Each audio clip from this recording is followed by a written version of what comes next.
The vast cultural attaché had toured 17 human cities in preparation for his formal assessment of Earth's civilizational development, and he had already drafted most of his report before he ever set foot inside St. Bartholomew's Regional Medical Center, a report that concluded, with the confident authority of someone who had studied humanity's technological output extensively, that Earth represented a modestly capable but fundamentally primitive species, still decades away from meaningful integration into galactic society. He deleted that report entirely 6 hours later, standing in a hospital corridor watching a species he had just formally classified as primitive save the life of a stranger they had never met and would likely never see again, for reasons that had nothing whatsoever to do with resource extraction, political advantage, or any calculation his own assembly's understanding of interspecies interaction had ever required them to develop. HFY Sci-Fi had approached his assessment of Earth with the methodical thoroughness his position demanded, cross-referencing humanity's technological output against the vast Assembly's 400-world archive of civilizational development benchmarks. By every conventional metric his training emphasized, propulsion technology, energy generation, computational sophistication, weapons capability, humanity registered as modestly competent at best. A species that had achieved basic interplanetary travel only decades earlier and remained, in nearly every meaningful category, generations behind the technological baseline the Assembly typically required for full diplomatic recognition. Primitive is perhaps an unkind characterization, he had noted in his initial draft report, reviewing data compiled across 3 weeks of careful observation, but an accurate one within our established framework. Humanity's civilizational achievements, while not without merit, reflect a species still very much in the early stages of technological maturity, comparable to several Assembly member species during their own pre-integration development period roughly 6 centuries ago. He had scheduled his visit to St. Bartholomew's Regional Medical Center as a routine formality, a brief tour intended to catalog humanity's medical infrastructure, alongside the dozens of other civilizational categories his comprehensive assessment required documenting. He expected, based on everything his prior research had suggested, a facility roughly equivalent to what his own species' historical records described from their own pre-integration medical development, competent but unremarkable, treating illness and injury through methods considerably less sophisticated than the regenerative medical technology the vast Assembly had long since perfected. What he encountered instead, within the first 20 minutes of his tour, began systematically unraveling every assumption his careful research had led him to expect. "This is our trauma unit," explained Dr. Rebecca Alvarez, the hospital's chief of emergency medicine, leading HFY Sci-Fi through a bustling corridor where medical staff moved with the particular urgent efficiency of people accustomed to operating under sustained pressure. "We handle roughly 400 emergency cases a week here, everything from minor injuries to critical trauma. I understand your assessment is comparing our capabilities against considerably more advanced medical technology, so I won't pretend we can match whatever regenerative systems your species has developed. But I think you'll find our approach to actually delivering care might surprise you regardless." Korath's translator implant, still calibrated for the formal diplomatic register he had expected to encounter throughout his tour, struggled momentarily with the specific directness of Dr. Alvarez's tone, a bluntness that felt, to his Assembly-trained diplomatic sensibilities, almost startlingly unguarded for someone addressing a foreign dignitary. What he witnessed over the following 6 hours would fundamentally reshape not merely his assessment of humanity's medical capability, but his entire framework for understanding what genuine civilizational sophistication actually required. The first patient he observed arrived by ambulance 11 minutes into his tour, a construction worker who had fallen 3 stories from a scaffold, his injuries severe enough that Koratha's own medical training, limited as it was to diplomatic first aid basics, immediately recognized the situation as critical. What followed was not, as he had expected based on his prior research, a competent but unremarkable application of pre-integration medical technology. It was something his careful comparative research had entirely failed to account for, a coordinated, high-stakes response executed by a team of specialists who moved with a precision and urgency that reflected not merely technical competence, but a level of genuine, personal investment in the outcome that Korathi found himself struggling to properly categorize within any framework his diplomatic training had prepared him to understand. "You don't know this man," Korathi observed to Dr. Alvarez, watching from a respectful distance as the trauma team worked with focused intensity to stabilize injuries that would have, by his own species' historical medical standards, represented a near-certain fatality. "You have no relationship with him, no obligation beyond your professional role. Yet the level of effort your team is expending suggests a personal stake I would not expect given the circumstances." "He's a person having the worst day of his life," Dr. Alvarez said, not looking away from the coordinated effort unfolding before them. "That's obligation enough. We don't need to know someone to decide their life matters at HFY. That's kind of the entire point of what we do here." Korathi spent the following hours documenting a pattern that his prior 3 weeks of research, focused almost entirely on quantifiable technological metrics, had entirely failed to capture. Humanity's medical infrastructure, while genuinely limited by the regenerative technology gap, his original assessment had correctly identified, compensated for that limitation through something his own species' medical development had never specifically needed to prioritize to this degree: an intensity of coordinated human effort, applied without regard to a patient's identity, resources, or any calculable return on the investment of care being provided. He watched a surgical team spend 4 hours reconstructing a young woman's shattered leg following a traffic accident, using techniques that, by VAS assembly standards, represented painstaking, labor-intensive manual reconstruction rather than the rapid regenerative treatment his own species would have applied in minutes. What struck him was not the technological gap itself, which matched his prior research, but the visible exhaustion and equally visible determination of the surgical staff, working well beyond what appeared to be reasonable shift limitations, refusing to hand off a complex case to a fresh team out of what Dr. Alvarez, when questioned, described simply as not wanting to lose the thread of what we've already built towards saving her leg. "Your species does not have regenerative medical technology," Korathi said, observing the surgical team's visible fatigue during a brief operational pause, "which means procedures of this complexity require sustained, exhausting effort from your medical staff over extended periods, often, as I am currently observing, well beyond conventional limits your own labor regulations would typically permit. Why does your species not simply accept a lower standard of care given this technological limitation, rather than expending this level of personal sacrifice to compensate for it?"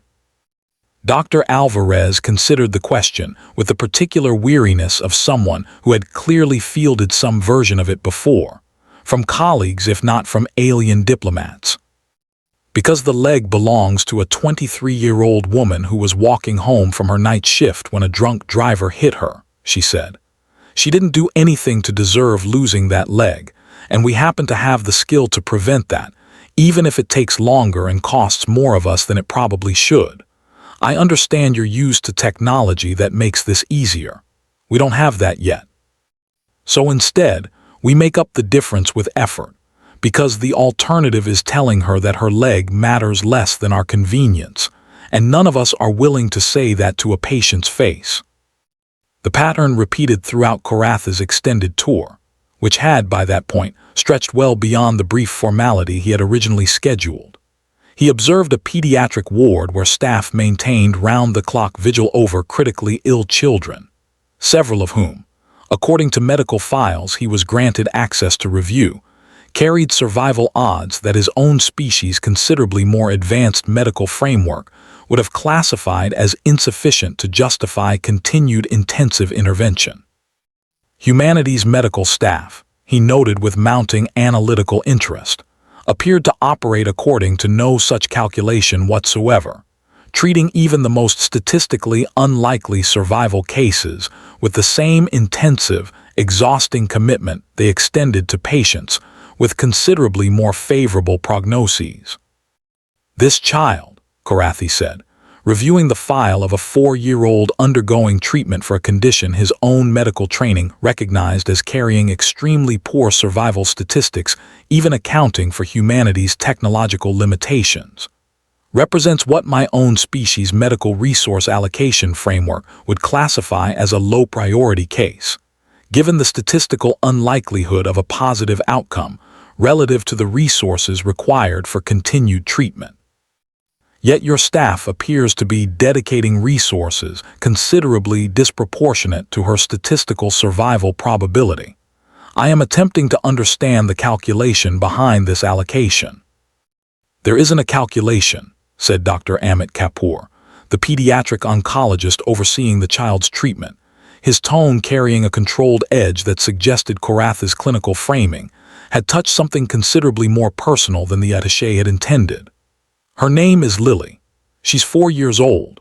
Her parents are in the family lounge right now, and they haven't slept properly in 3 weeks because they're terrified every single day that this might be the day we tell them we've run out of options. I don't calculate her survival probability against resource allocation attaché because she's not a probability. She's a little girl who likes dinosaurs and hates the taste of the medicine we give her, and every single person on this floor is going to keep fighting for her exactly as hard on day 100 as we did on day 1, regardless of what the statistics say, because giving up on her isn't actually a medical decision. It's a moral one, and we've made ours." Korathi found himself, over the following hours, increasingly unable to reconcile his careful, methodical research framework with the accumulating evidence of a medical culture that appeared to prioritize something his own species, considerably more advanced healthcare system, had never specifically required, an intensity of individual moral commitment that compensated, repeatedly and consistently, for technological limitations that should have, by every metric his prior research had emphasized, produced outcomes considerably inferior to what he actually observed. "Your survival statistics for conditions requiring extended intensive treatment," he said to Dr. Alvarez, during a quiet moment near the end of his extended tour, "exceed what comparative analysis against your technological baseline would predict, in some categories by a considerable margin. I have spent this tour attempting to identify the specific technological or procedural innovation responsible for this discrepancy, and I confess I have been unable to locate it within any conventional medical framework."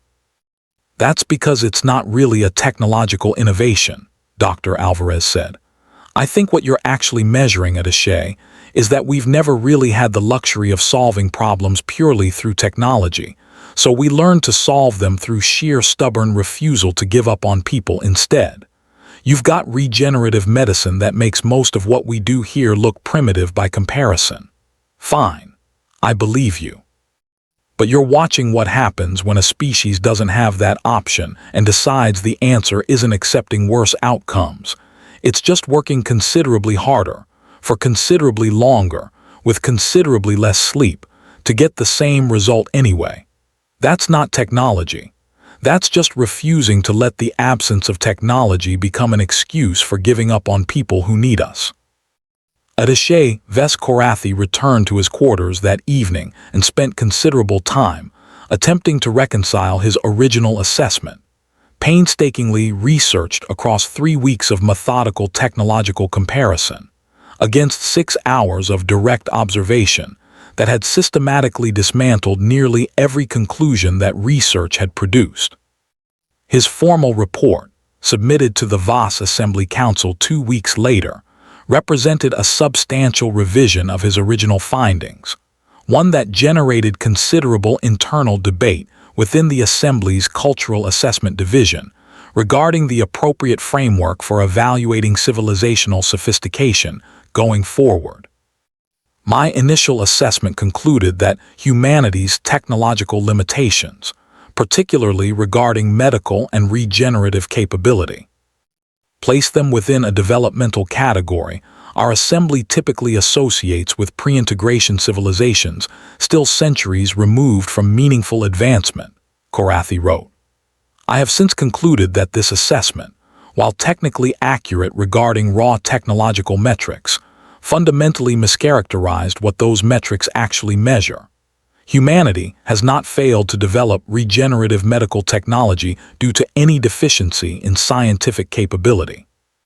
They have simply not yet developed it, and in the considerable gap between limitation and solution, they have cultivated something our own considerably more advanced medical infrastructure has perhaps never specifically required us to develop to the same degree. An intensity of individual moral commitment to patient care that appears to systematically compensate for their technological limitations in ways our comparative analytical framework was not designed to properly measure or appreciate. He continued, in a passage that would become, within Assembly cultural studies circles, one of the most frequently cited reassessments of humanity's civilizational status in the years following first contact. I observed medical professionals working considerably beyond reasonable operational limits, treating patients with statistically unfavorable prognoses, with the same intensive commitment extended to patients with considerably more favorable outcomes, motivated by what appears to be a deeply held cultural conviction that every individual patient's life carries equal moral weight regardless of calculable return on medical resource investment. This represents, I believe, not primitivism, but a form of civilizational sophistication our own considerably more advanced technological framework has perhaps allowed us to develop somewhat differently. One where our regenerative medical capability has, in some respects, reduced the necessity for the specific intensity of individual moral commitment that appears deeply embedded within humanity's medical culture. Precisely because our technology has rarely forced us to confront the same stark choices between resource allocation and individual patient outcome that humanity navigates as a matter of daily medical practice. I no longer believe humanity's technological limitations accurately reflect their civilizational sophistication. I believe, rather, that those limitations have simply revealed a different form of sophistication our comparative framework was never designed to properly measure, one built not around what technology makes possible, but around what a species chooses to do for its most vulnerable members when technology alone proves insufficient to guarantee the outcome they refuse, collectively and consistently, to accept as inevitable. The Voss Assembly's formal reassessment of humanity's civilizational status, prompted substantially by Korathi's revised report, would take considerable additional time and debate to fully resolve, generating exactly the kind of extended cultural analysis that assembly bureaucracy typically required for any substantial reclassification. Attaché Ves Korathi, for his part, requested and received permission to extend his stay on Earth considerably beyond his original diplomatic mandate, spending the following months documenting humanity's medical culture in far greater depth than his initial 3-week technological survey had ever anticipated requiring. I came to Earth prepared to catalog what your species could build, he told Dr. Alvarez, during one of several extended conversations that developed over the following months into something considerably closer to genuine professional respect than his original diplomatic mandate had anticipated producing. I am leaving having learned considerably more about what your species refuses to accept, which I have come to believe may represent a considerably more important measure of what a civilization actually is. Dr. Rebecca Alvarez, standing in the same trauma unit corridor where Koratha's original assumptions had first begun their extended unraveling, offered a response that would eventually find its way, in various translated forms, into the VAS Assembly's revised cultural assessment framework for evaluating pre-integration civilizations. "We don't have your technology, HFY," she said. "Maybe someday we will. But I think what you saw here isn't really about the gap between what we can do and what you can do. It's about what happens in that gap while we're waiting to close it. You can measure a species by what its technology makes easy, or you can measure it by what it refuses to let become impossible just because the tools aren't there yet. I think that second measurement tells you a lot more about who we actually are, and I'm glad, honestly, that you stuck around long enough to see the difference."